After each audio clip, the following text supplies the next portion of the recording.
about the movie Dr. Saville's Horror Show. So this is a 2022 or 2023 movie by Kevin R. Phipps, which he co-wrote, and it was also written by Craig W. Channery and Kirk Levengar. So this is a horror anthology movie. It has three shorts, and there's a wraparound story. So it's really similar to most horror anthologies you've ever seen. I found this movie on Hoopla. It appears that it showed up there on March 1st. I can't find it anywhere else. You can't even currently rate it on IMDb. It's the time of the recording of this. I had to get it added to Letterboxd so I could even rate it there.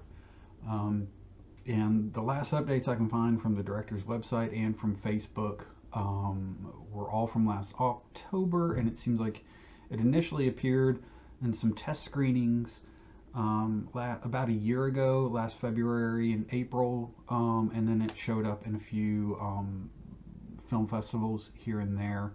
So this is really kind of a weird one. There's not really a whole lot of information on it. The wraparound story is about a man who is thinking about cheating on his wife, and he gets abducted by Dr. Saville, who shows him three stories.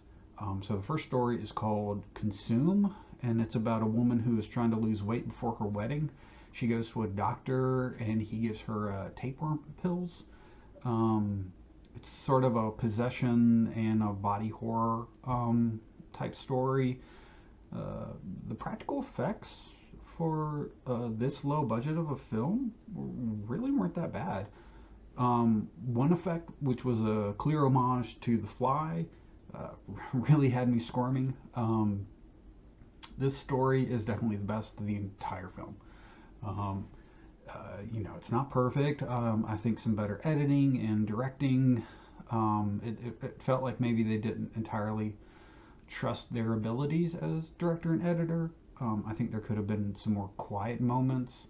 It felt like it could have started quieter and then crescendoed into this big bombastic end with the whole, possession / body horror elements. I think that would have been a lot stronger of a film, but still. So that's the best one of all three by far. I think on its own, really really fun watch, especially as an indie short. I actually really did enjoy that one. The second story is called It's Complicated, and it's about an extremely picky man who is given the gift by a girl he dumped. And the gift is a sea monkey or something like that. He throws it in trash along with some bad milk, and in the morning there's a naked woman covered in ink on his floor. Which my comment to that is, no one throws bad milk in the trash. Everybody dumps it down the drain, because your entire house is going to smell like shit the next morning if you just throw bad milk into your trash can. So right there, that tells me that man should not be that picky if he doesn't know that basics of homekeeping. But the man and the naked woman fall in love over the course of the next few days until we get kind of that classic EC Comics style twist, which really all three stories are really they're very heavily influenced by EC Comics, Tales from the Crypt, that kind of thing. So they all have kind of that dark twist at the end. The story seems to be a comedy, of the most lighthearted, I would say, of all three. The final sequence of the film is the guy talking to customer service, and that's really kind of the most obvious comedic portion of this entire segment. But there was a section earlier where, and this is going to sound bad if you haven't watched it, but a pregnant woman gets stabbed and killed, and that to me, I laughed out loud. It was just the absurdity of the moment, and I really felt like this whole segment needed a little bit more of that absurdity. So throw bad milk on a sea monkey, and we get a naked woman on the floor covered in ink the next morning. But you don't really get, and they fall in love quickly. And so it is absurd, but I don't feel like the editing and the directing really drives that point home. it is a good thing that they gave it, even though it has a very dark twist at the very end, they did give it little comedic beats throughout to kind of acknowledge that, like, yeah, this is the most kind of outlandish and ridiculous idea that they had. Um, it was fine. It wasn't horrible. The third story is called Break, and this is just a straight up zombie story, but it does have a twist ending, of course, like all these do. Um, a dad is trying to protect his daughter during the zombie apocalypse while also trying to reach out to his wife. Don't want to say too much here because the twist actually mostly works. Even though at the same time I will say, that's how not how this works. That's not how any of this works. Um, a slight spoiler, so close your eyes and your ears, kids, if you don't want to hear this.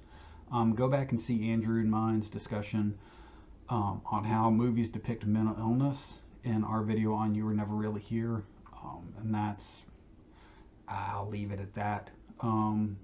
But there were deliberate choices that kind of annoyed me, but until I understood what was going on, until the twist, and I was like, okay, I appreciate what they're doing.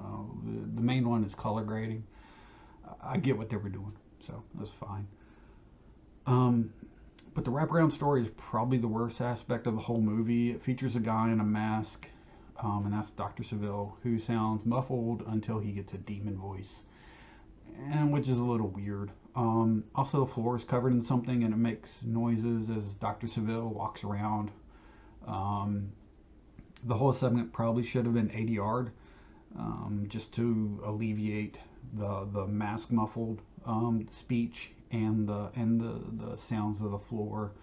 Um, Basically, the ultimate twist ending, I think it would have been better instead of a kind of a crunching sounds if they had inputted the kind of wet sounds as he walked around. I think that would have been more interesting. Um, he also kind of, he does a vague talking, and it kind of reminds me of Exceptional Beings.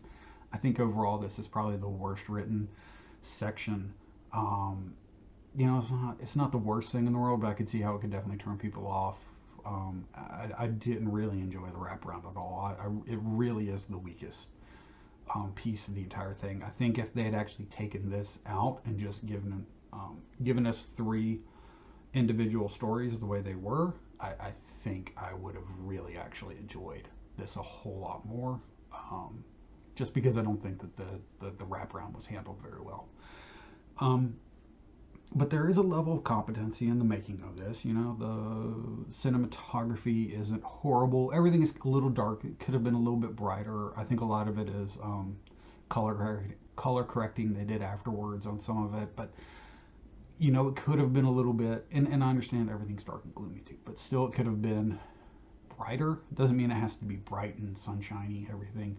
But, at least it wasn't flat and it didn't look like it was... it didn't look like a sitcom, at least.